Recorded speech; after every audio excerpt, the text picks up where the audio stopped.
আমার কথা শুনে মেয়েটি মনে হয় খুশি হলো। সে আবারও প্রশ্ন করলো, কাউকে ভালোবাসেন? তার কথাটা শুনে মনটা খারাপ হয়ে গেল। মনে পড়ল পুরনো দিনের সেই স্মৃতিগুলো। একটা দীর্ঘশ্বাস ছেড়ে বললাম, একজনকে ভালোবাসতাম, কিন্তু সে আমাকে ছেড়ে চলে গেছে তার সুখের ঠিকানায়, যেখানে সে ভালো থাকবে। তারপর আবার জিজ্ঞেস করলো, এখন কাউকে ভালোবাসেন না? আমি বললাম, সেদিকে আর পা বাড়ানো হয়নি, তবে একজনকে খুব করে অনুভব করি। অদ্ভুত বিষয় হলো, সেই মেয়েটির নামও উপমা। উপমা বলল, আপনার এক্সকে খুব ভালোবাসতেন? আচ্ছা বাদ দিন না এসব, সে সুখে আছে তো থাক না। আমার ভালোবাসা পূর্ণতা পায়নি তো কি হয়েছে, সে সুখী হলেই হলো। তাকে তো আমি আমার সাথে সুখী দেখতে চেয়েছিলাম, আর সে সুখেই আছে, শুধু মানুষটা আলাদা। এতে ক্ষতির কি? আমার কথা শুনে মেয়েটা একটা লম্বা শ্বাস ছাড়লো। আমি জিজ্ঞেস করলাম, আপনার আবার কি হলো? উপমা হেসে দেয় আর বলে, ভাবছি স্যার। আমি বললাম, কি ভাবছেন? উপমা বলল, আপনি মানুষটা বড্ড অদ্ভুত। সাধারণত মানুষ তার প্রেমিক বা প্রেমিকাকে হারালে বা ছেড়ে চলে গেলে অভিশাপ দেয়, আর আপনি পুরাই উল্টো। আচ্ছা বাদ দিন। উপমা বলল, আরেকটা কথা বলি। আমি বললাম, এটা থানা নয় যে বারবার অনুমতি নিতে হবে। উপমা বলল, সেটা বললেই তো হয়, এত শক্তভাবে কথা বলার কি আছে? আরে, উপমা আমার সাথে রেগে কথা বলছে, সাহস তো কম না? বললাম, আপনার তো সাহস কম না, আমার সাথে রেগে কথা বলেন? এত বড় সাহস কে দিল আপনাকে? উপমা তার মুখটা একদম আমার কাছে এনে বলল, এটা থানা নয় যে আপনাকে ভয় পেয়ে কথা বলবো। বাপরে, মেয়ে তো একেবারে আগুন, এসাই হয়ে উসিকে ফাপড় দেয়। আমার দাম আর কই থাকলো? যাই হোক, বলে ফেলি, আপনি যাকে অনুভব করেন তাকে যদি খুঁজে পান তাহলে কি করবেন? আমি বললাম, একেবারে বিয়ে, যদি সে রাজি হয়। উপমা মনে হয় কথাটা শুনে অনেক খুশি হলো। এটা ভালো বলেছেন, প্রিয় মানুষকে হারিয়ে যেতে দিতে নেই। একবার হারিয়ে গেলে সারা জীবন আফসোস নিয়ে কাটাতে হয়। আমি বললাম, নিয়তি বড়ই অদ্ভুত। কেউ কি আর ইচ্ছে করে তার প্রিয় মানুষকে হারায়? তারা নিজের রং বদলিয়ে নতুন রঙের ছোঁয়ায় ডুব দেয়, হারিয়ে যায় সেই রঙের অতল গভীর। জীবনটাই কেটে গেল কষ্টের সাগরে বেশি, সব সয়ে গেছে। উপমা বলল, কষ্ট পাবেন না, জীবনে এমন একটা মুহূর্ত আসবে, তখন শুধু সুখ আর সুখ। দেখবেন একদিন সুখের রাজ্যে বাসবেন, কারণ দুঃখের পরেই সুখ আসে। দুঃখ তো একটা পরীক্ষা মাত্র। ওর কথাগুলো শুনে বললাম, আপনার কথাগুলো খুব পরিচিত মনে হচ্ছে। উপমা বলল, হতেও পারে। আচ্ছা, সেই মেয়েটা যদি দেখতে কুৎসিত হয়, তবু কি তাকে বিয়ে করবেন? আমি একটা হাসি দিয়ে বললাম, চেহারা দিয়ে আর কি করব, যদি মনটাই হয় বিষাক্ত। সে কুৎসিত হোক বা সুন্দর, এতে আমার কিছুই যায় আসে না। তার মনটা অনেক সুন্দর। একটা মানুষ কতটা ভালো হলে একজনের প্রাণ বাঁচিয়ে তাকে বাঁচতে শেখায়। সে আর যাই হোক, আর 5টা মেয়ের মতো বেইমানি করবে না। যদি সে কুৎসিত হয় তাহলে আমার জন্যই ভালো হবে।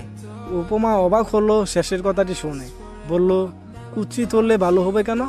আমি বললাম, কেননা আজকের দিনে পরকীয়া অনেকটাই বেড়ে গেছে, আর এগুলো সুন্দর মেয়েরাই বেশি করে।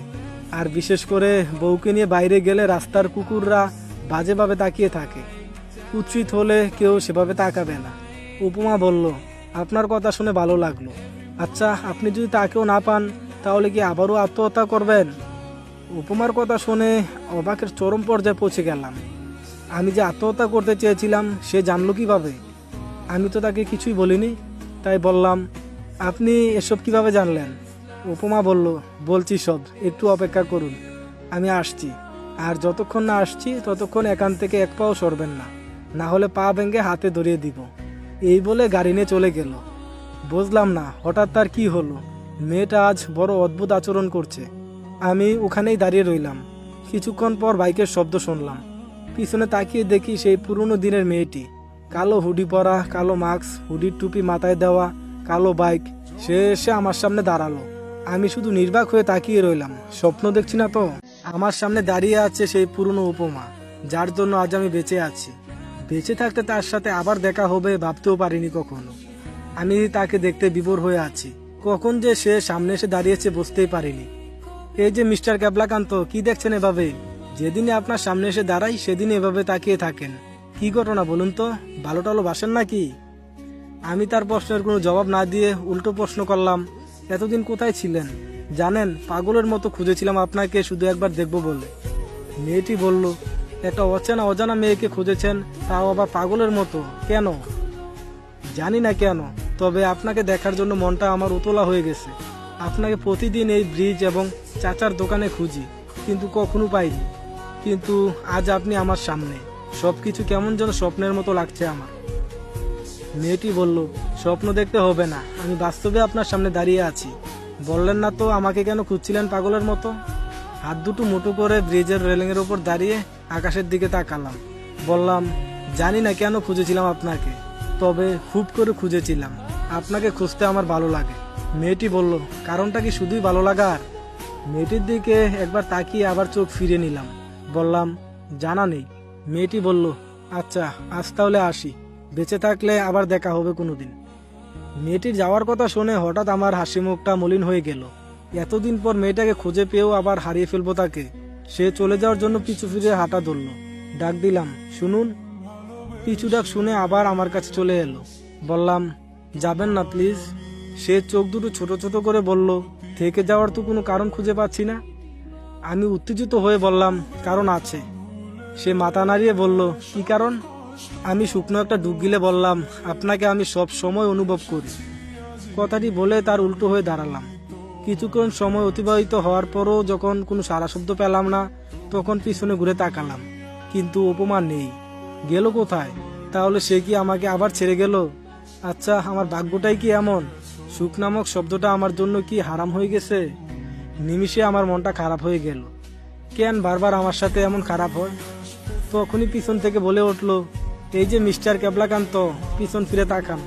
পিছন থেকে কারো কথা শুনে চমকে উঠলাম। পিছনে তাকিয়ে দেখি উপমা ফুল হাতে নিয়ে হাঁটু গেড়ে বসে আছে। উপমার কাণ্ড দেখে আমি নির্বাক। এই কাজটা তো সবসময় ছেলেরাই করে থাকে, কিন্তু এখানে উপমা নিজেই করলো।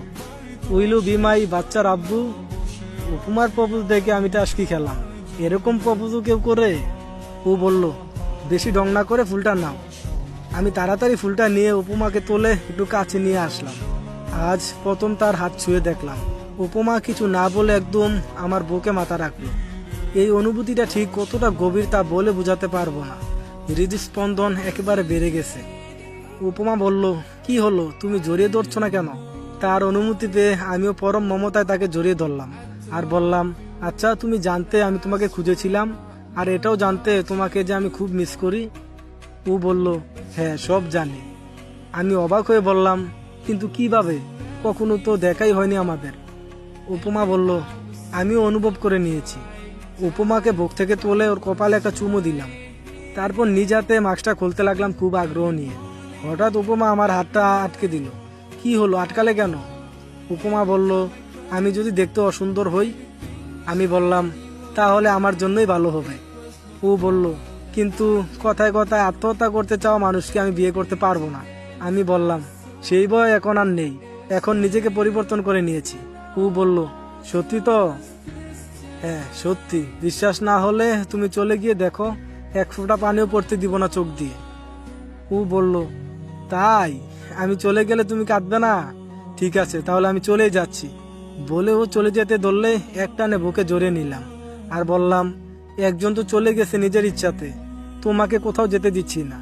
উপমা বলল, ড্রং, মানুষ বোকা হয় জানতাম, কিন্তু এতটা ক্যাবলাকান্ত হয় ভাবিনি। তোমাকে যে কি দেখে এত বড় পুলিশ অফিসার বানালো? যে মানুষ একটা মেয়েকে মনের কথা বলতে ভয় পায়, সে কিভাবে চোর খুনির পিছন দৌড়ায়? উপমার কথা শুনে অজান্তেই হেসে দিলাম। ও বলল, কি হলো, হাসতো কেন? আমি বললাম, শোনো, একটা পুরুষ যতই ক্ষমতাধর বা সাহসী হোক না কেন, ভালোবাসা মানুষটির সামনে সে অসহায় হয়ে যায়। সে আর কিছুই বলল না। আমি আবারও উপমার মাস্কে হাত দিলাম। এবার আর বাধা দিল না। আস্তে আস্তে নাকের নিচে নামিয়ে ফেললাম। নাকটা একদম খাড়া আর একটু লাল হয়ে আছে, একটু চেনা চেনা লাগছে। এবার পুরোটা খুলে ফেললাম। সঙ্গে সঙ্গে এক হাত দূরে গিয়ে দাঁড়ালাম। অবাকের চরম পর্যায়ে পৌঁছে গেছি আমি। এতদিন যার সাথে সবসময় ডিউটি করতাম, সেই মেয়েটিই ছিল সেই উপমা। সে সবকিছু জেনেও চুপ ছিল। আমি অবাক হয়ে বললাম, তুমি? সে নিশ্চিন্ত হয়ে উত্তর দিল, হ্যাঁ আমি। এতে এত অবাক হচ্ছ কেন? পছন্দ হয়নি নাকি আমাকে? ভালোবাসা যাবে না?